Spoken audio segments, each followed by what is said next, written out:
Since my friend won't record, I'm recording. This is what I do with birdseed that didn't get used up. Put it in front of a fan, and the fan blows the hulls away, and the seed that has not been eaten yet drops down. And then I will vacuum it when I'm done here.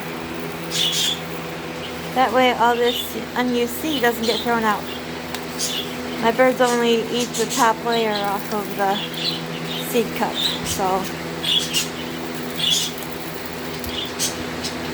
that saves on the birdseed budget.